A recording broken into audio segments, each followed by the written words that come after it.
Justice League of America number 9, written by Matt Kindt, art by Tom Derenick. So last issue, tie into Forever Evil, obviously. Last issue we had Martian Manhunter and Stargirl making their way deeper into a prison, or at least Martian Manhunter, and we left off finding that Green Lantern Simon Baz has seemingly killed a whole lot of people.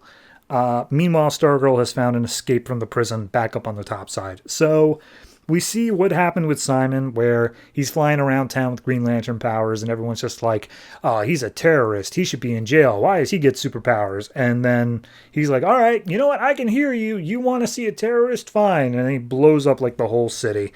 And Martian Manhunter's like, dude, none of this is real. None of those are real people. This is all just in your imagination. He's like, oh, I just got so sick of them. And he's like, all right, well, this is a lost cause. Anyway, I'm going to head down to the next level now. So he goes down. And he starts losing his telepathic connection with Stargirl. She's like not able to hear him anymore. And he's telling her like, look, Stargirl, if you can hear me, do not come down here. Like, it's definitely not okay for you. She's like, okay, I can't hear you. I'm going to come down for you, okay?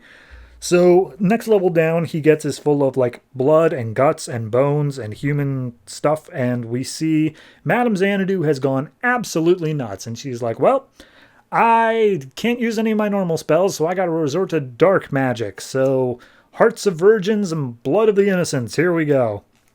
And he's just like, alright, this is a bit much even for me. I'm gonna head down to the next level. So, he continues down. Meanwhile, Stargirl is starting to make her way deeper down. She gets to Wonder Woman's level, and Wonder Woman's like, hey, you don't need to be here. The demons are coming. The battle's about to start. If you're looking for the hatch, it's over there. And she's like, oh, alright. Bye. And so she makes her way deeper down. And then we start getting the memory, the origin story, I guess, to Stargirl in this, where she's watching some cartoon while reading a book. Her mom comes in saying, hey, your stepdad's going to be home in like half an hour. Go and clean up the office of anything that she left in there. And as she makes her way in there, she finds that there's this box that's been left unlocked. And she's like, oh, what's this? But then we cut back to Martian Manhunter, who's made his way down into Aquaman's nightmare. And his nightmare is just the entirety of the oceans are gone. And all of the fish and whales and every bit of sea life is dead. And he's like, I knew those surface dwellers would do this. This is extinction. I am declaring war. And anything with two legs. And so Aquaman flies over to Martian Manhunter, tries to stab him with his trident. Manhunter's like, dude, you know that's not going to work on me. He's like, oh, yeah, no, of course it's not going to work on you, because you're just so freaking great, aren't you? And he's like, what?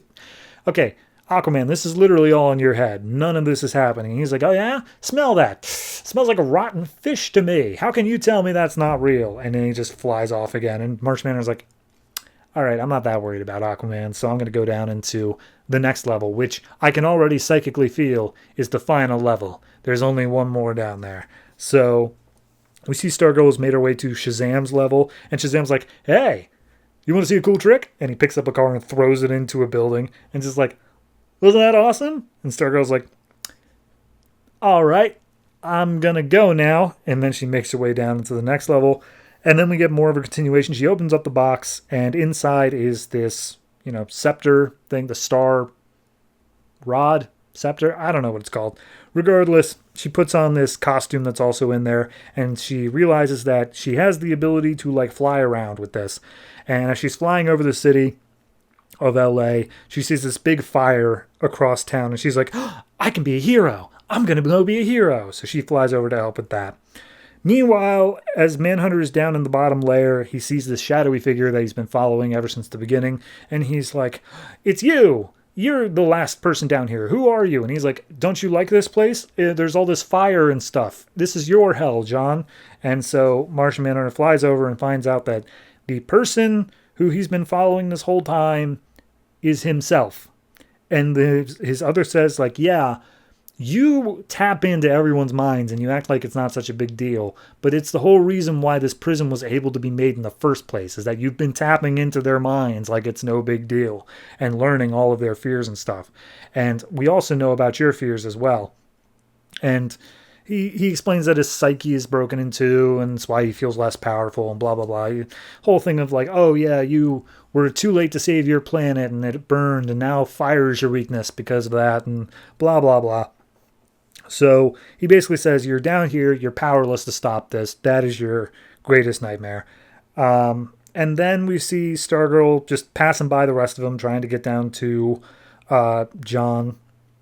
And John is saying like, but here's the thing. All of the people that you've made prisons for is based off of their greed or their fear or their anger or whatever like that. But I know there's one superhero who isn't based on any of that stuff. And then me personally, I was like, Shazam? And I was like, no, not Shazam. He's just too much of a kid. But then we get the more backstory to Stargirl as the narration continues and shows that she goes in and she saves people's lives from this fire. Turns out it was set by an arsonist, and she manages to get the arsonist as well. And she's like, hey, I did it. I got him. And she's just so innocent about the whole thing. And it turns out that Stargirl is the one that's going to be able to save all this because she's just that good. She's that optimistic that things are going to be okay, that there's no way that a prison of her mind could ever hold her. So she finally makes it down into Manhunter's nightmare, his prison, whatever you want to call it. She blasts one of the Manhunters and then grabs the other one, which I don't know if she grabbed the right one, but regardless, she then starts just flying upwards. She's able to blast through all of the prisons super easily, but as she gets up to the top layer, she wakes up and says, hey, we're out, but I've got a killer headache. And as she looks around, John is no longer there physically, but she still has like a telepathy, like a mental link, and she looks around and sees Deathstroke, Giganta, Copperhead, Shadow Thief, and I think Blockbuster are all there. And Deathstroke's like, oh, we thought you were dead, or all you heroes were dead, but you will be in a second. So I don't know what the hell's going on.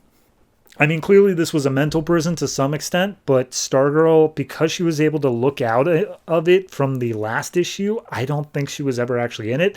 And we also established, I think it was in Justice League that, or maybe it was Forever Evil. Regardless, all the heroes were imprisoned inside of Deathstorm.